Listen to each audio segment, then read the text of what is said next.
వాక్యాన్ని వింటున్న మీ అందరికీ కూడా ప్రభు యేసుక్రీస్తు నామములో శుభాభివందనాలు తెలియజేస్తా ఉన్నాను.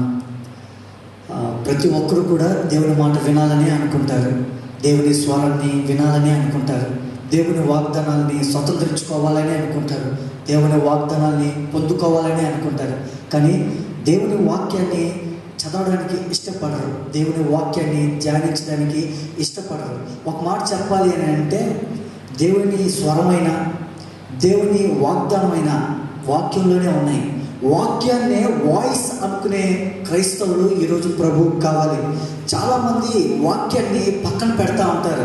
వారు చేసే పని వాక్యానికి విరుద్ధంగా ఉంటుంది. కానీ వాక్యాన్ని కనుక పక్కన పెట్టి మనం ఎంత దూరం ప్రయాణం చేసినా ఒకానొక రోజు అదంతా కూడా వృధా అయిపోతూ ఉంటుంది. వాక్యాన్ని స్వరం అని భావిస్తూ, వాక్యాన్ని వాగ్దానం అని భావిస్తూ మనం ధ్యానించుకుంటూ ముందుకు వెళ్ళాలి. మన అనుదిన యాత్రలో మనకు ఆహారం లాంటిది వాక్యం. అందుకనే హెబ్రీయులకు రాసిన పత్రిక 4:12 వాక్యం గురించి ఏమని రాయబడి ఉంటుందో తెలుసా? వాక్యం ఖడ్గం లాంటిది అని రాయబడి ఉంటుంది. అంతేకాదు, పేతురుకు రాసిన మొదటి పత్రిక 2:2 వాక్యము ఆహారం లాంటిది అని రాయబడి ఉంటుంది.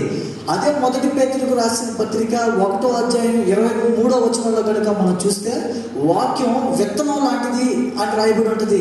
అది విత్తుతుంది, పెద్దదవుతుంది, మొక్క అవుతుంది, చెట్టు అవుతుంది, ఫలాలను ఇస్తుంది. వాక్యం విత్తనం లాంటిది అని మనకు అక్కడ కనపడుతూ ఉంటుంది. 119 కనుక మనం చూస్తే వాక్యం దీపం లాంటిది అని రాయబడి ఉంటుంది. అంతేకాదు 119 చూస్తే మనల్ని శుద్ధి చేసేది వాక్యం అని మనకు మనకు తెలుస్తూ ఉంటుంది. అదే 119 కనుక మనం ధ్యానం చేస్తే వాక్యం మనల్ని బ్రతికిస్తుంది అనే విషయం అక్కడ మనకు అర్థమవుతూ ఉంటుంది. అంతేకాదు ఇర్మియా గ్రంథం 23:29 చూస్తే అక్కడ వాక్యం శుద్ధి లాంటిది, అగ్ని లాంటిది అనే విషయం అక్కడ మనకు చాలా స్పష్టంగా అర్థమవుతూ ఉంటుంది. అంతేకాదు యాకోబు రాసిన పత్రిక 1:23-25 కనుక మనం ధ్యానం చేయగలిగితే వాక్యం అర్థం లాంటిది అనే మాట మనం అక్కడ చూస్తూ ఉంటాం. అర్థం ముందు కనుక మనం వెళ్ళి నిలబడితే మన ముఖంలో ఉన్న మొట్టలో మనకు కనబడతా ఉంటాయి. వాక్యాన్ని చదివితే మనలో ఉన్న లోపాన్ని దేవుడు ఎత్తి చూపిస్తూ ఉంటాడు, మనల్ని సరిచేస్తూ ఉంటాడు. కాబట్టి వాగ్దానాలు అన్నీ కూడా వాక్యంలోనే ఉంటా ఉన్నాయి. మనం ఎక్కడికో వెళ్ళాల్సిన పని లేదు. వాక్యాన్ని వాయిస్ అనుకొని మనం వాక్యాన్ని ధ్యానం చేసుకోవాలి. దేవుడు మనకి ఇలాంటి పరిశుద్ధమైన మాటలు మనకు బైబిల్ ద్వారా మనకు అనుగ్రహించాడు. ఆయన స్వరాన్ని ఇలా మనకు అనుగ్రహించాడు. ఎంత ధన్యమో. కాబట్టి ఆ వాక్యాన్ని మనం దినదినం ధ్యానించాలి, ఆహారంగా తీసుకోవాలి, వాక్యపు జీవులుగా మనం జీవించాలి, దేవుని వాక్యం మీద ఆధారపడాలి. మనం ప్రతి పరిస్థితిలో కూడా ప్రతి శ్రమకి, శోధనకి, ఇరుకుకి, ఇబ్బందికి అన్నిటికీ జవాబు ఎక్కడుంది అని అంటే దేవుడి వాక్యంలోనే ఉంది. కానీ ఇది తప్ప మిగతా అన్నిటినీ మనం చేయడానికి మనం ప్రయత్నం చేస్తూ ఉంటాం. యేసు ప్రభువారిని వెంబడించినటువంటి ప్రాముఖ్యమైన శిష్యులలో పేతురు, యోహాను ఇద్దరు కూడా ఉంటా ఉన్నారు. వారిద్దరు కూడా దేవుని యొక్క అంతరంగిక శిష్యులు అనే పేరు కూడా ఉంటా ఉంది. అయితే యోహాను అనే ఆయన రాస్తూ యోహాను సువార్తలో 1వ అధ్యాయం 1వ వచనంలోనే ఎలా ప్రారంభిస్తాడో తెలుసా?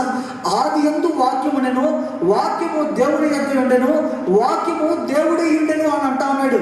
బహుశా నేను ఆలోచిస్తా ఉన్నాను, దీన్ని ధ్యానించినప్పుడు నాకు అనిపించింది, ఇతను వెంబడించింది యేసుప్రభువారిని కదా, యేసుప్రభువారు గురించి రాసుండొచ్చు కదా, స్పష్టంగా యేసుప్రభువారు అని పేరు పెట్టి స్పష్టంగా రాసుండొచ్చు కదా, వాక్యం అని ఎందుకు రాశాడు అని ఆలోచించాను. అంతేకాదు అదే యోహాను రాసిన మొదటి పత్రికలో కనుక మనం చూస్తే అక్కడ ఈ మాటలు రాయబడి ఉంటాయి. 1వ వచనంలోనే జీవవాక్యమును కూర్చినది అనేటువంటి మాటలు మనం అక్కడ చూస్తూ ఉంటాం. ఒకసారి ధ్యానం చేసుకుందాం. జీవవాక్యమును కూర్చినది, ఆది నుండి ఏది ఉండెనో, మేమేది వింటిమో, కనులారా ఏది చూచితమో, ఏది నిదానించి కనుగొంటిమో, మా చేతులు దేనిని తాకి చూచినో అది మీకు తెలియజేస్తున్నాను. ఆ జీవము ప్రత్యక్షమాయను, తండ్రి యొద్ద ఉండి మాకు ప్రత్యక్షమైన ఆ నిత్య జీవమును మేము చూచి ఆ జీవమును గురించి సాక్ష్యం ఇచ్చుచు దానిని మీకు తెలియపరచుచున్నాము. ఎంత స్పష్టంగా రాస్తున్నాడు. ఇవన్నీ కూడా యేసుప్రభువారి గురించి రాయబడిన మాటలే. యేసుప్రభువారిని సాక్షాత్తు వెంబడించినటువంటి శిష్యుడైన యోహాను యేసుప్రభువు అని రాయడం కంటే కూడా వాక్యము అని రాయడానికి ఆయన ఎక్కువగా ఇష్టపడ్డాడు. అదే యోహాను సువార్తలో 1వ అధ్యాయం 14వ వచనంలో కనుక చూస్తే, ఆ వాక్యమే శరీరధారి అయి కృపాసక్తి సంపూర్ణుడిగా మన మధ్య నివసించును అని రాస్తా ఉంటాడు. ఎందుకు అలా వాక్యం పదే వాక్యం అని రాస్తా వచ్చారో మనం ఆలోచించాలి. వాళ్ళు చెప్పడంలో చాలా స్పష్టత ఉంది. ఎందుకంటే వాక్యం వేరు, యేసు ప్రభువారు వేరు అని వాళ్ళ దృష్టిలో లేదు, భేదం కలిగి లేరు వాళ్ళు. వాక్యమే యేసు ప్రభువారు, వాక్యమే దేవుడు, వాక్యమే దేవుడి స్వరం, వాక్యమే దేవుడి మాట, వాక్యమే దేవుని వాగ్దానం వాళ్ళు భావించారు. కాబట్టి అలా రాయడానికి వాళ్ళు ఇష్టపడ్డారు. అంతేకాదు మరొక శిష్యుడు పేతురు మనకు కనబడతా ఉన్నాడు ప్రధానుడిగా. ఆయన ఏం రాశాడో తెలుసా? పేతురుకు రాసిన 2వ పత్రిక కనుక మనం చూడగలిగితే అక్కడ మనం ఇంకో మాటను కూడా మనం తెలుసుకోగలుగుతూ ఉంటాం. పేతురుకు రాసిన 2వ పత్రిక 1వ అధ్యాయం 18వ వచనాన్ని మీ ఎదుటికి నేను చదవాలని ఇష్టపడతా ఉన్నాను. మేము ఆ పరిశుద్ధ పర్వతము మీద ఆయనతో కూడా ఉండిన వారమై ఆ శబ్దము ఆకాశం నుండి రాగా వింటిమి, మరియు ఇంతకంటే స్థిరమైన ప్రవచన వాక్యము మనకున్నది అని అంటున్నాడు పేతురు. ఈ పేతురు యోహాను ఎవరు? యేసు ప్రభువారి యొక్క అంతరంగిక శిష్యులు, యేసు ప్రభువారిని బాగా ఆడుకున్న వ్యక్తులు. వారు అంటున్న మాట ఏంటో తెలుసా? వారు 33.5 సంవత్సరాలు యేసు ప్రభువారు ఈ లోకంలో జీవిస్తూ ఉన్నప్పుడు, ఈ శిష్యులు యేసు ప్రభువారిని వెంబడిస్తూ ఉన్నప్పుడు, ఒకానొక రోజున యేసు ప్రభువారు పర్వతం కొండ మీదకి వెళ్ళి తండ్రితో మాట్లాడుతూ రూపాంతరం చెందుతూ ఉంటాడు. మహిమ స్వరూపాన్ని ధరించుకుంటా ఉన్నాడు. ఆ సాక్షాత్తు ఆ దర్శనాన్ని చూశారు ఈ పేతురు యోహానులు. ఇప్పుడు ఆ పేతురు అంటా ఉన్నాడు కదా, మేము ఆ పర్వతం మీదకి ఎక్కాము, ఆ స్వరూపాన్ని, ఆ దర్శనాన్ని, ఆ మహిమని చూసాము. అయితే ఆ పేతురు అంటా ఉన్నాడు, ఇంతకంటే ప్రవచన వాక్యం మన దగ్గర ఉన్నది అని అంటా ఉన్నాడు. కాబట్టి మనం ఆలోచించాలి, అలాంటి వాక్యాన్ని దేవుడు మనకి ఇచ్చాడు. మీలో చాలా మంది చెప్పేటువంటి మాటలు ఏ విధంగా ఉంటాయంటే, వాక్యం మాకు అర్థం కావట్లేదు అంటూ ఉంటారు, వాక్యాన్ని మేము అర్థం చేసుకోలేకపోతున్నాం అంటూ ఉంటారు. నేను ఒక మాట చెప్తాను, వాక్యం అర్థం కాకపోతే మరలా వాక్యాన్ని చదవండి, వేరే మార్గం ఏం లేదు కదా. మీలో ఇంకా కొంతమంది ఈ మాటలు చెప్తా ఉంటారు, ప్రార్థన నడిపింపు రావట్లేదు అంటూ ఉంటారు. ప్రార్థన నడిపింపు రాకపోతే మళ్ళా ప్రార్థన చేయండి, ప్రాక్టీస్ చేయండి. Practice makes a man perfect అని మనకు తెలుసు, కానీ ప్రాక్టీస్ చేయం. వాగ్దానాలన్నీ వాక్యంలోనే ఉన్నాయి, కానీ వాక్యాన్ని చదువుతామా? చదవడానికి ఇష్టపడ్డాం. ఎంత సమయాన్ని మనం వృధా చేయడానికైనా ఇష్టపడతాం, కానీ వాక్యం దగ్గరికి వెళ్ళడానికి ఇష్టపడ్డాం. ఎందుకంటే వాక్యం చదివితే దేవుడు మనల్ని చదవడం ప్రారంభిస్తాడు, దేవుడు మనతో మాట్లాడడం ప్రారంభిస్తాడు. దేవుడు మాట్లాడితే మన జీవితం మారుతుంది. అది సాతానుడికి ఇష్టం లేదు. కాబట్టి మన మనసుల్ని, మన మైండ్స్ని డైవర్ట్ చేసి మనకున్న సమయాన్ని, ఆ అమూల్యమైనటువంటి ప్రశస్తమైన సమయాన్ని మనం సోమర్థనానికో బద్ధకానికో అప్పగించేసేలా వాడు మనం ప్రయత్నం చేస్తూ ఉంటాడు. వాడు ప్రేరేపిస్తాడు, అంతేగాని వాడు మనల్ని ఏం చేయలేడు, క్రియారూపంలో దాల్చలేడు.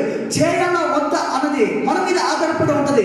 మనం ఆ సమయాన్ని సద్వినియోగం చేసుకోవాలా వద్దా అన్నది మన మీదే ఆధారపడి ఉంటుంది. కాబట్టి నా ప్రియ సహోదరుడా, దేవుడి వాక్యాన్ని పక్కన పెట్టద్దు. చాలా మంది దేవుడి వాక్యాన్ని ఎప్పుడు చదవడానికి ప్రయత్నం చేస్తారు అంటే, చర్చికి వెళ్ళకపోయే మునుపు చదవడానికి ప్రయత్నం చేస్తారు, ఆదివారం పొద్దున్న నిద్ర లేకపోగానే చదవడానికి ప్రయత్నం చేస్తారు. కాదు, అన్ను దినము దేవుడి స్వరాన్ని, దేవుడి మాటని మనం అనుభవించాలి, మనం వినాలి, దేవుడి వాగ్దానాన్ని మనం పొందుకోవాలి. దేవుడు ఎప్పుడు కూడా మనతో మాట్లాడడానికి ఇష్టపడతానే ఉంటాడు. ప్రార్థన చేస్తా ఉన్నప్పుడు నువ్వు దేవుడితో మాట్లాడతావు, వాక్యం చదువుతా ఉన్నప్పుడు దేవుడు నీతో మాట్లాడతాడు. కాబట్టి దేవుడి స్వరాన్ని వినడం అది మనకు ఆశీర్వాదకరం. కాబట్టి దేవుడి వాక్యాన్ని చదవడానికి సమయాన్ని మనం పరుచుకోవాలి. దేవుడి వాగ్దానాన్ని స్వతంత్రించుకోవడానికి మనం పరుచుకోవాలి. కాబట్టి ఆలోచిద్దాం. పేతురు యోహాను ఇద్దరు కూడా యేసు ప్రభువుని ఎలా సంపాదించారు? వాక్యంతో సంపాదించారు. వాక్యాన్ని చదివితే దేవుడు మనతో మాట్లాడినట్టు. దేవుడు ప్రతి దినం కూడా మనతో మాట్లాడడానికి ఇష్టపడతాడు. ప్రతి రోజు కూడా ఒక నూతనమైనటువంటి కోణంలో దర్శించడానికి ఇష్టపడతా ఉంటాడు. ప్రతి రోజు కూడా దేవుడు మనకు వాగ్దానాలు ఇవ్వడానికి ప్రయత్నం చేస్తూ ఉంటాడు. కానీ మనమే దేవుడి స్వరాన్ని వినడానికి ఇష్టపడుతూ ఉంటాం. దేవుడి వాక్యం వినాలంటే బతికిస్తూ ఉంటాం. వాక్యం చదవాలి అంటే సోమరుగా ప్రవర్తిస్తూ ఉంటాం. కాబట్టి అది ఆ ప్రవర్తన మనలో నుంచి తీసుకువేసుకోగలిగితే మన జీవితాలు ఖచ్చితంగా మారుతుంది. ఎంతో మంది మూర్ఖులు కూడా, ఎంతో మంది పెద్ద పెద్ద రౌడీలు, గూండాలు కూడా దేవుని వాక్యాన్ని చదివి మారిపోయారు. ఎంతో మంది ఈ వాక్యాన్ని ధ్యానించి వాళ్ళ జీవితాన్ని మార్చుకొని 10 మందికి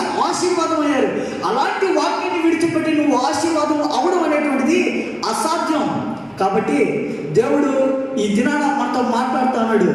దేవుడు ప్రతిరోజు కూడా ఒక నూతనమైన వాగ్దానాన్ని ఇవ్వాలనుకుంటా ఉంటారు. చాలా మంది ఆలోచిస్తూ ఉంటారు, వాగ్దానం అనగానే చాలా ఎగిరెగిరి పడుతూ ఉంటారు, చాలా ఉబ్బుతూ ఉంటారు. అయ్యో దేవుడు వాగ్దానం చేస్తే ఎంత బాగుంటుంది అని అనుకుంటా ఉంటారు, ఊహల్లో ఉంటారు. కానీ ఆ వాగ్దానం వాక్యంలో ఉంది అనే విషయం వాళ్ళు మర్చిపోతూ ఉంటారు.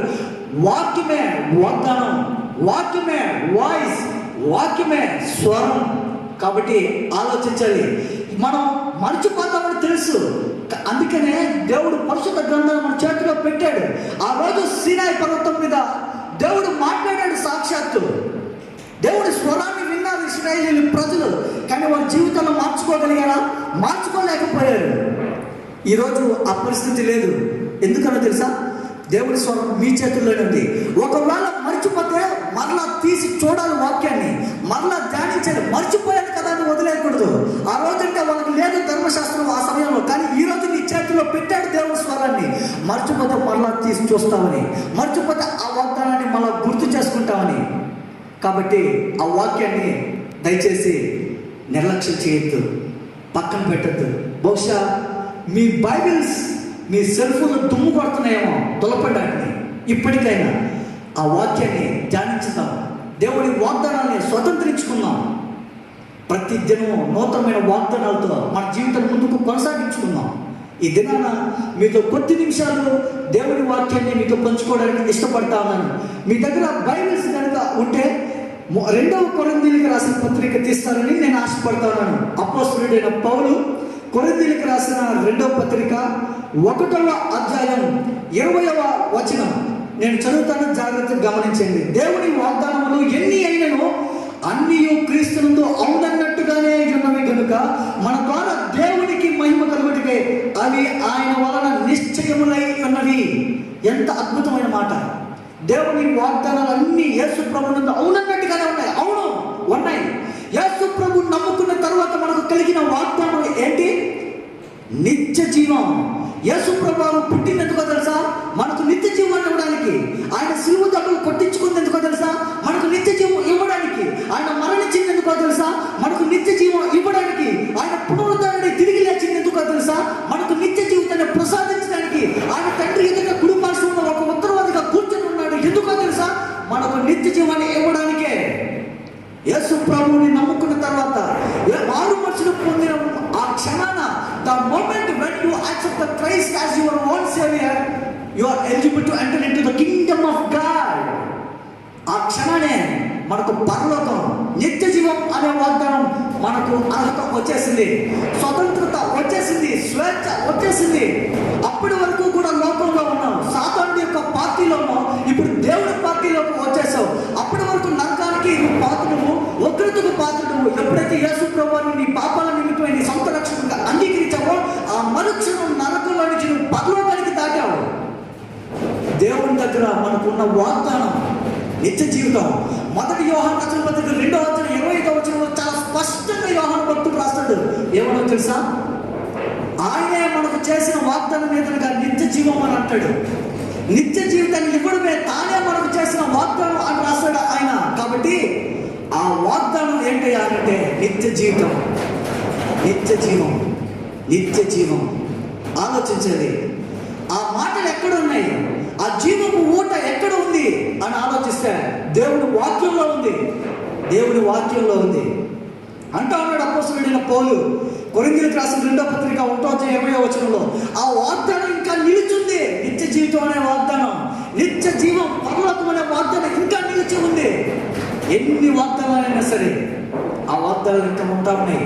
ప్రియ సహోదరి సహోదరుడు, భయపడుతున్నావేమో, బాధపడుతున్నావేమో, నేను వాగ్దానాల నుంచి తొలగిపోయానని నువ్వు భ్రమలో ఉన్నావేమో, లేకపోతే నేను తప్పు చేశాను కదా, నేను వెనక్కి వెళ్ళిపోయాను కదా, ఇప్పుడు నాకు వాగ్దానం వస్తుందో రాదో అనే దీంట్లో ఉన్నావేమో. దేవుడు అంటా ఉన్నాడు, ఆ వాగ్దానం ఇంకా ఉంది, వాగ్దానం ఇంకా ఉంది. నా దగ్గరికి వస్తే ఆ వాగ్దానాన్ని స్వతంత్రించుకోవడానికి శక్తిని కూడా ఇస్తాడంటా ఉన్నాడు. ఆలోచిద్దాం. మనలో చాలా మంది చేసే పని ఏంటి అంటే, వాగ్దానం అనగానే వాక్యం దగ్గరికి వెళ్ళాం, వాగ్దానం పొందుకోవడానికి భలే ఇష్టపడతాం. వాచ్మెన్ సర్వీస్లో వాగ్దాన కార్డులు కూడా తీస్తాం. డ్యూటీకి బయలుదేరేటప్పుడు క్యాలెండర్లో వాగ్దానం చదువుకోనే డ్యూటీకి బయలుదేరాం. అయితే ఒక మాట చెప్తాను, వాగ్దానాలు వాక్యంలోనే ఉంటా ఉన్నాయి. వాగ్దానం నిబంధన రెండు వేరు వేరు. నిబంధన క్యాన్సిల్ అవ్వదు, కానీ వాగ్దానాలు క్యాన్సిల్స్ అవుతాయి. వాగ్దానం దేవుడు చేస్తాడు. ఒకవేళ ఆ వాగ్దానం అనుకున్న నువ్వు నడుచుకోకపోతే ఆ వాగ్దానం క్యాన్సిల్స్ అయిపోతాయి, నీ జీవితంలో ఉండవు. ఇక ఆలోచించండి, వాగ్దానాలు క్యాన్సిల్ అవుతాయి. దేవుడు నిబంధన చేస్తే నిబంధన క్యాన్సిల్ అవ్వదు. నువ్వు ఎలాంటి వాడివైనా సరే, బైబిల్లో ఏ ఒక్క వాగ్దానమైనా సరే ఆజ్ఞ లేకుండా లేదు. వాగ్దానానికి ముందో వెనుకో ఎక్కడో ఒక చోట ఖచ్చితంగా కమాండ్ ఉంటుంది, ఆజ్ఞ ఉంటుంది. మనం క్యాలెండర్ దగ్గరికి వెళ్ళేటప్పుడు అక్కడ కమాండ్ ఏం రాయబడవు. ఏమని ఉంటుంది? నువ్వు అలా చేస్తే, అలా మాట్లాడితే, అలా జీవిస్తే, అలా నడుచుకుంటే, నా కట్టడలను అలా బోధిస్తే అప్పుడు నేను ఆశీర్వదిస్తాను అంటాడు. ఇంకో చోట నువ్వు ఇలా చేస్తే నీకు నేను స్వస్థత ఇస్తాను అని అంటాడు. కానీ క్యాలెండర్స్లో అవి ఏమి ఉండవు. నిన్ను స్వస్థపరుస్తాను, నిన్ను గొప్ప చేస్తాను, నిన్ను ఎక్కలేనంటే ఈయన కొండకి ఎక్కిస్తాను, ఇవే రాయబడి ఉంటాయి. వెనక ముందు రాయబడినటువంటి కమాండ్స్, ఆజ్ఞలు రాయబడవు. కానీ మనలో చాలా మంది క్యాలెండర్ క్రిస్టియన్స్ ఉంటారు. వాక్యాన్ని క్యాలెండర్ దగ్గరికి వెళ్ళి చూసుకుంటారు. అలా అప్పుడు చూసుకొని మురిసిపోతూ ఉంటారు. బెలూన్ క్రైస్తవులు అయిపోయారు చాలా మంది, క్యాలెండర్ క్రిస్టియన్స్ అయిపోయారు. వాగ్దానం కాదది, కానే కాదు. కళ్ళు తెరవాలి, ఆత్మీయ నేత్రాలు ఓపెన్ చేసుకోవాలి మనం. ఇంకొంతమంది ఉంటారు లాటరీ క్రిస్టియన్స్ ఉంటారు. కొంతమంది అలా చూస్తారు, బైబిల్ మధ్యలో తెలుస్తారు, ఏదో ఒక వచ్చినానికి చూస్తారు. ఇదే నా జీవితానికి వాగ్దానం, దేవుడు చేశాడు నాకు వాగ్దానం అని భావిస్తూ ఉంటారు. వాగ్దానం కాదు. లాటరీ క్రిస్టియన్స్గా ఉండొద్దు, బెలూన్ క్రిస్టియన్స్గా ఉండొద్దు, క్యాలెండర్ క్రిస్టియన్స్గా ఉండొద్దు. బద్దకించద్దు, వాక్యాన్ని తీయండి, వాక్యాన్ని ధ్యానించండి. నువ్వు మర్చిపోతావేమో అనే దేవుడు వాక్యం నీ చేతిలో పెట్టింది, బైబిల్ని. ఆ రోజు ఇశ్రాయేలు ప్రజలు మర్చిపోయారు దేవుని స్వరాన్ని, సాక్షాత్తు విన్నారు. ఉరుములు మెరుపులతో అంత భీకరమైన స్వరాన్ని విన్న తర్వాత కూడా వారి జీవితాన్ని మార్చుకోలేకపోయారు. ఎప్పుడు ఆయన స్వరం మీతో ఉండాలని ఒక ఉద్దేశంతోనే దేవుడు బైబిల్ నీ చేతిలో పెట్టాడు. ఎంతవరకు చదవగలుగుతున్నాం ఆలోచిద్దాం. దేవుడు మనకు నూతనమైన వాగ్దానాలను ఇవ్వబోతా ఉన్నాడు. నూతనమైనటువంటి వాగ్దానంతో దేవుడు దర్శించాలని ఇష్టపడతా ఉన్నాడు. సమయాన్ని చాలా వృధా చేసేస్తా ఉన్నాం కదా.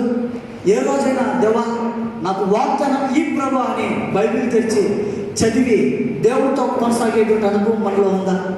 దేవుడి వాగ్దానాల కొరకు కనిపెట్టుకునే జీవితం మన దగ్గర ఉందా? ఆలోచించండి. ఎవరి మాటలైనా వినడానికి ఇష్టపడతాం. టీవీ పెట్టుకొని అక్కడ ఏదో ప్రోగ్రామ్ చదువుతా అంటే వినడానికి ఇష్టపడతా ఉంటాం. జబర్దస్త్ మాటలు వినడానికి ఇష్టపడతా ఉంటాం. షార్ట్ ఫిలిమ్స్లో వచ్చేటువంటి మాటలు మనం వినడానికి ఇష్టపడతా ఉంటాం. ఎవరో ఒక హీరో మాట్లాడినట్టువో, ఒక పాలిటీషియన్ మాట్లాడినట్టువో మాటలు వినడానికి ఎగురుతూ ఉంటాం, గోడలు దూకుతూ ఉంటాం. దేవుడు మాట్లాడడానికి ఇష్టపడుతుంటే ఎందుకని మనం దేవుడు పక్కన పెడతా ఉన్నాం?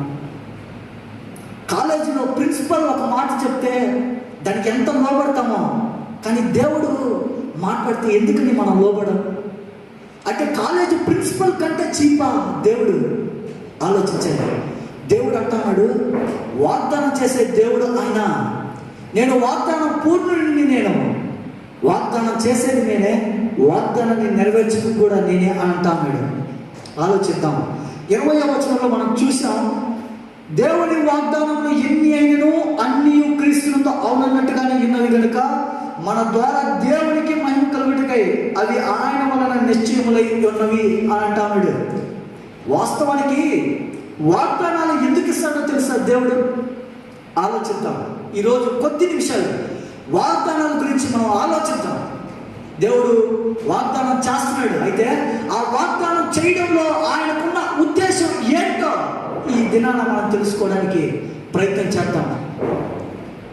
మొట్టమొదటిగా ఈ 20వ వచనంలో మనకు అర్థమవుతుంది దేవుడు వాగ్దానం ఎందుకు చేస్తాడయ్యా అంటే ఆయన మహిమ కొరకే ఆయన వాగ్దానం చేస్తాడు. దేవుని మహిమ కొరకే ఆయన వాగ్దానం చేస్తాడు. ఆలోచించాం ఇంతవరకే. ఆయనలో ఉన్న వాగ్దానం మనకి ఏంటయ్యా అంటే నిత్య జీవం. మనం నరకానికి వెళ్ళడం ఇష్టం లేదు, ఆయనతో కూడా ఉండాలన్నదే ఆయన సంకల్పం.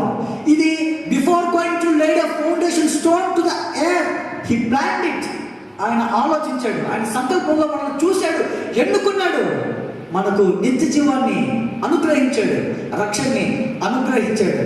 ఎందుకయ్యానంటే ఆయన మహిమ కొరకే. ఆయన పోలికలో మనల్ని తయారు చేశాడు, ఆయన స్వరూపంలో మనల్ని తయారు చేసుకున్నాడు ఆయన.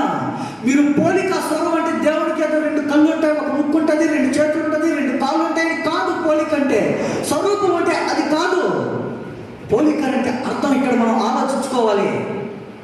ఏంటి అంటే ఆయనలాగా ప్రేమించే గుణం, ఆయనలాగా జాలి చూపించే గుణం, ఆయనలాగా కృప చూపించే గుణం, ఆయనలాగా ఇతరులకి సహాయం చేసే గుణం, ఇది పోలిక అంటే.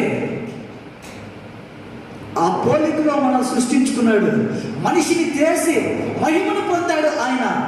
కాబట్టి ఆయన వాగ్దానం చేయడంలో ఉన్న మొదటి ఉద్దేశం ఏంటయ్యానంటే దేవుడి మహిమ కొరకే, ఆయన మహిమ కొరకే ఆయన వాగ్దానం చేస్తాడు. ఇది మొట్టమొదటిది. దేవుడు వాగ్దానం చేయడంలో దాని వెనుక ఉన్న ఉద్దేశం. రెండవది మనం చూద్దాం. అదే కొరింథీయులకు రాసిన 2వ పత్రిక 7వ అధ్యాయం 1వ వచనాన్ని మనం ధ్యానించుకున్నాం.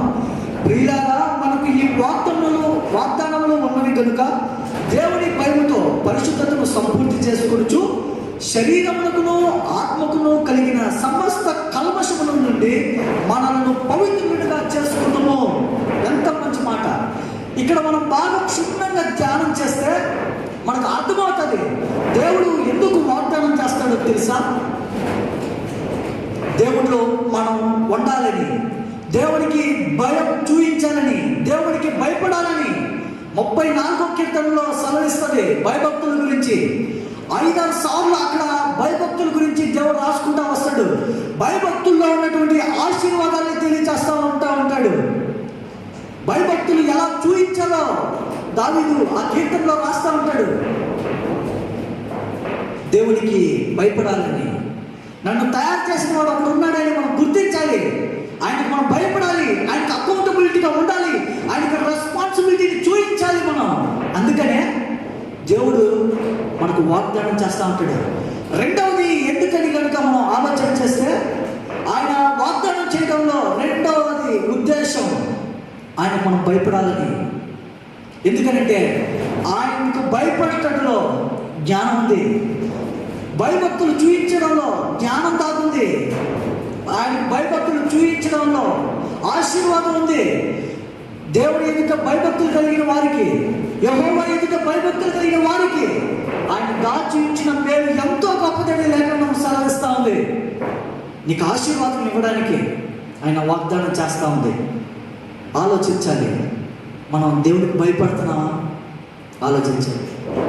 దేవుడికి భయపడే వ్యక్తులు అయితే మనం ఖచ్చితంగా వాక్యాన్ని ధ్యానిస్తాం, వాక్యంలో ఉన్నటువంటి వాగ్దానాలు మనం స్వతంత్రించుకుంటాం.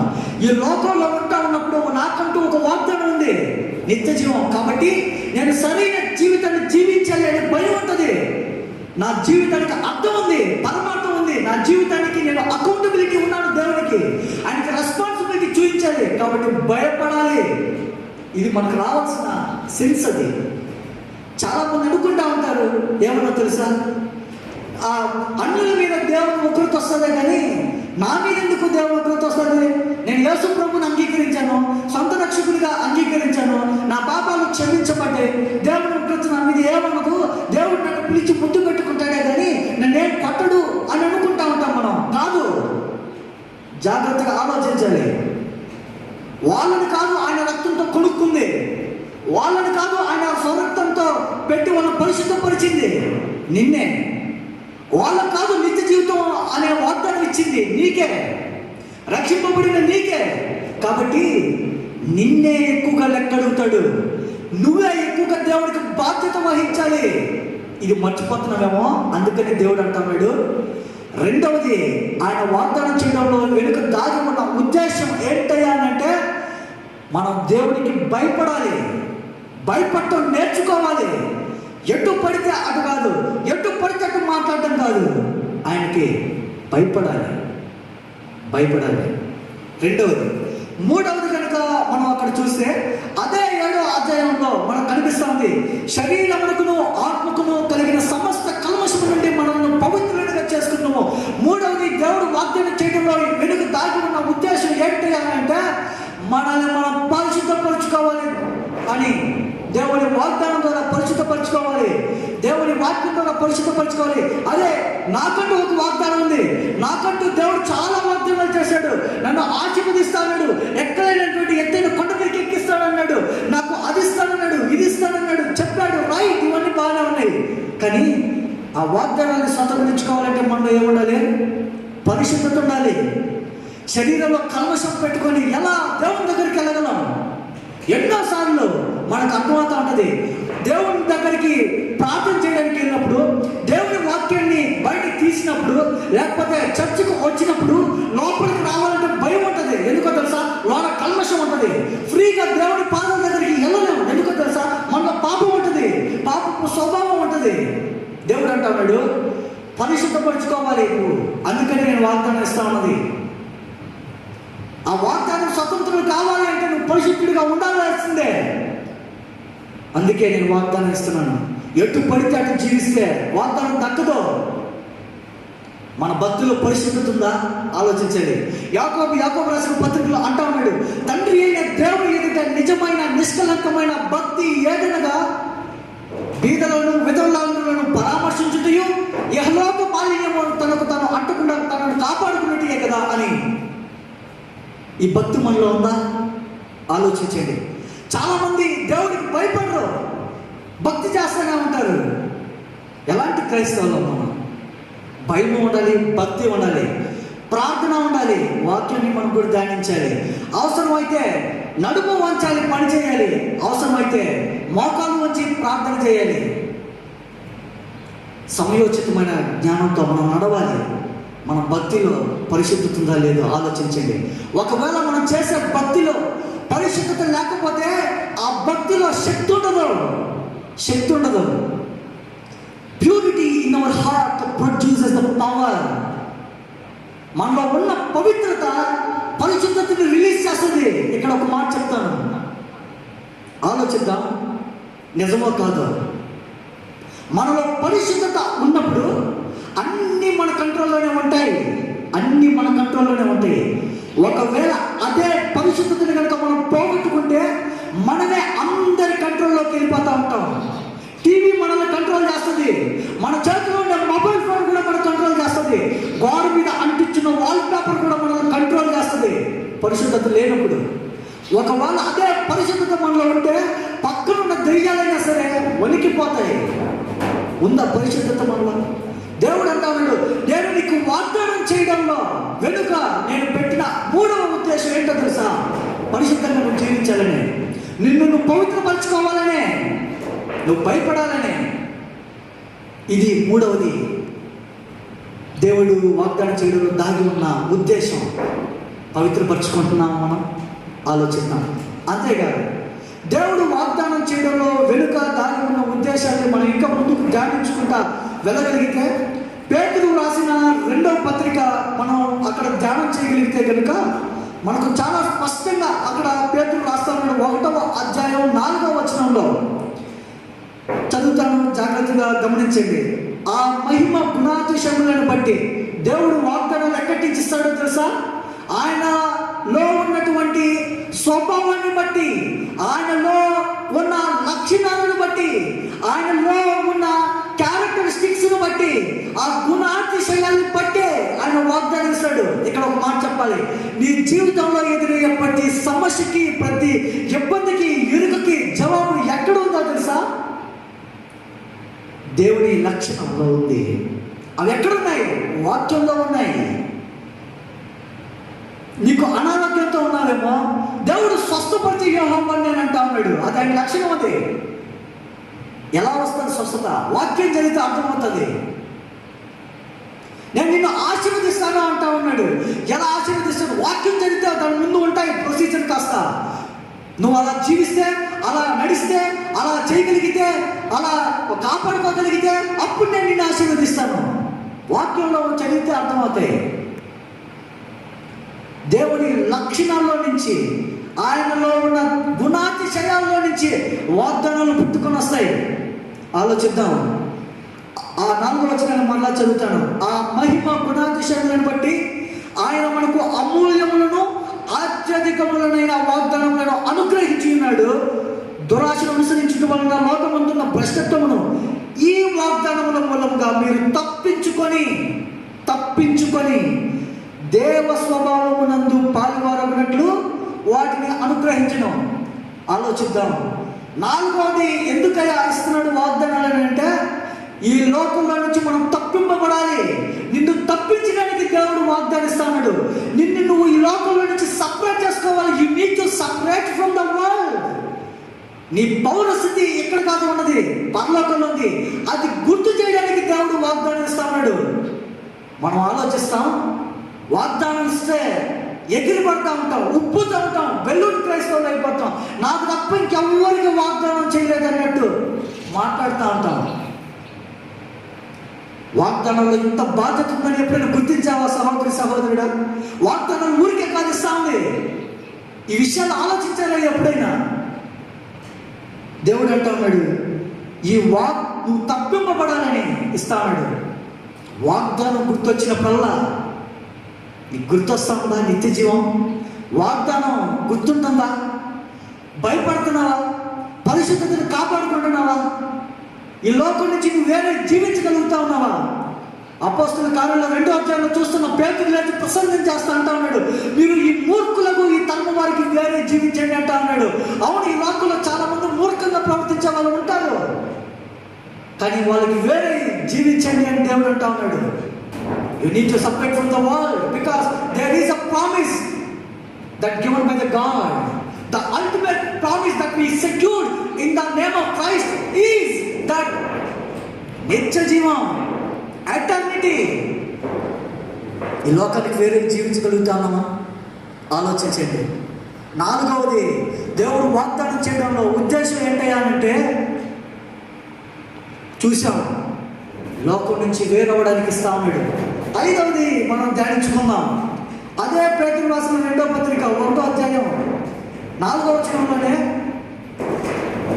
రాయబడి ఉన్నది, ఈ వాగ్దానముల మూలముగా మీరు తప్పించుకొని, పక్కనే ఉంటుంది ఈ మాట, దేవ స్వభావమునందు పాలువారగినట్లు వాటిని అనుగ్రహించను. 5వది దేవుడు వాగ్దానం చేయడంలో దాగి ఉన్న ఉద్దేశం ఏంటయ్యా అని ఆలోచిస్తే, దేవ స్వభావముందు అంటే దేవుని పోలికలు మారడానికి దేవుడు వాగ్దానం చేస్తా ఉన్నాడు.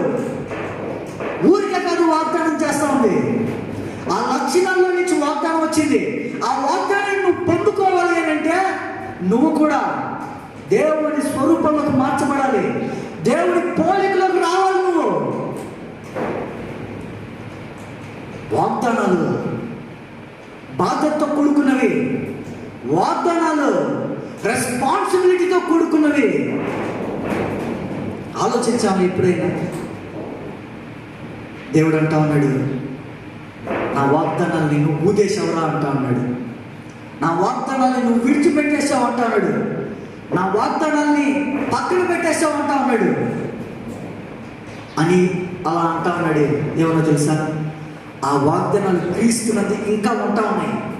నువ్వు పోగొట్టుకున్నావని భ్రమలో ఉన్నావు. నా దగ్గరకు వస్తే, నా మాటలు వింటే మరలా నేను నీకు వాగ్దానాలు ఇస్తాను. ఆ వాగ్దానాలన్నీ స్థిరపరుస్తాను. నూతనమైన వాగ్దానాలు ఇస్తాను, అత్యధికమైన వాగ్దానాలు ఇస్తాను, అమూల్యమైన వాగ్దానాన్ని నేను నీకు దయచేస్తాను అని అంటా ఉన్నాడు. నా ప్రియ సహోదరుడా, ఇప్పటి వరకు మనం చూసాం, వాగ్దానంలో ఉన్న ఉద్దేశాన్ని మనం ఆలోచించాం. ఏంటి? మొట్టమొదటిగా మరలా మీకోసం గుర్తు చేస్తాను, దేవుడు మహిమ కొరకే ఆయన వాగ్దానం ఇస్తాడు. 2వది, మనం భయపడటానికి, భయాన్ని చూపించడానికి దేవుడు వాగ్దానాలు ఇస్తాడు. 3వది, పవిత్రతలో నీలో ఎదగడానికి, పవిత్రతలో నీకు దయచేయడానికి దేవుడు వాగ్దానాన్ని ఇస్తాడు. 4వది, ఈ లోకం నుంచి నిన్ను వేరు చేయడానికి వాగ్దానం ఇస్తాడు. 5వది, ఆయన పోలికలను మారడానికి వాగ్దానం ఇస్తాడు. ఇలాంటి వాగ్దానాలను పక్కన పెట్టితే ఎక్కడుంది నీకు నిత్య జీవం? ఎక్కడ నువ్వు ఆశీర్వదించబడతావు? ఎవరి దగ్గరికి వెళ్ళి ఆశీర్వదించబడతావు? ఆశీర్వాదం వాక్యంలో ఉంది. ఆశీర్వాదం ముందుకు వారసులకుడికే దేవుడు నిన్ను పిలిచింది. దేవుడు అంటున్నాడు, ఆ వాగ్దానాలు వాక్యంలో ఉన్నాయి, తెలుస్తావా పేజీ అని అంటా ఉన్నాడు. ఆ వాగ్దానాలు వాక్యంలో ఉన్నాయి కాబట్టి వింటావా నా మాటలు అని అంటా ఉన్నాడు. కనిపెడతామా వాగ్దానాలు వాగ్దానాల కొరకు సమయాన్ని ఎంతో వృధా చేస్తా ఉన్నాం. కనిపెడతామా? అలా వాగ్దానాల కొరకు ప్రయాసపడే వ్యక్తులు మీరైతే, దేవుడి స్వరాన్ని వినాలనే ఆశ మీలో ఉంటే చిన్న ప్రార్థన చేయగలరా? దేవుని వాక్యాన్ని ధ్యానిస్తాను ప్రభు అని ఒక తీర్మానం చేయగలరా? అలా తీర్మానం చేయడానికి ఇష్టపడతా ఉంటే మీరు ఉన్న చోటే మోకరించి ప్రార్థన చేయండి. నేను మీకోసం ప్రార్థన చేస్తాను. పరిశుద్ధుడు అయిన మా దేవా, నీకు వందనాలు చెల్లిస్తా ఉన్నాం. చాలా సమయాన్ని వృధా చేస్తా ఉన్నాం ప్రభు. మమ్మల్ని హెచ్చరించేటువంటి దేవుడిగా మాతో మీరుండి ఈ సమయాన మాతో మాట్లాడిన మాటలను బట్టి నీకు స్తోత్రాలు ప్రభా. నీ వాగ్దానాలు, నీ మాటలు, నీ కట్టడాలు, నీ ఆజ్ఞలు అన్నీ కూడా వాక్యంలో ఉంటా ఉన్నాయి ప్రభా. మేము స్వతంత్రించుకోవాలి, మేము నడుచుకోవాలి ప్రభా నీ వాక్యానుసారంగా. నీ వాక్యం అందు మమ్మల్ని ప్రతిష్ఠించండి. నీ వాగ్దానాన్ని స్వతంత్రించుకునే బిడ్డలుగా ఉండడానికి సహాయం చేయండి ప్రభా. వాగ్దానాలు వాక్యంలో ఉన్నాయి, వాటిని పొందుకునే పోరాటం పటిమ వాక్యాల్లో ఉండాలని మీరు గుర్తు చేస్తూ ఉన్నారు. మేము పోరాటానికి సహాయం చేయండి. మీరు మాట్లాడిన 5 మాటలను బట్టి నీకు స్తోత్రాలు చెల్లిస్తా ఉన్నాం ప్రభా. దినము నూతనమైన వాగ్దానాలతో నేను స్వతంత్రించుకోగలిగే సహాయం చేయండి. అమూల్యమైన వాగ్దానాలతో నేను నిత్య జీవనంలోకి రాగలిగిన సహాయం చేయండి. మమ్మల్ని అందరినీ, ఈ వాక్యం వింటున్న వారందరినీ, వాక్యం వింటూ ఎవరైతే తీర్మానం చేసుకున్నారో ప్రతి ఒక్కరిని జ్ఞాపకం చేసుకుని నీ వాక్యముతో ప్రతిష్ఠించమని యేసుక్రీస్తు నామములో అడిగి వేడుకుంటున్నాం తండ్రి. ఆమేన్, ఆమేన్.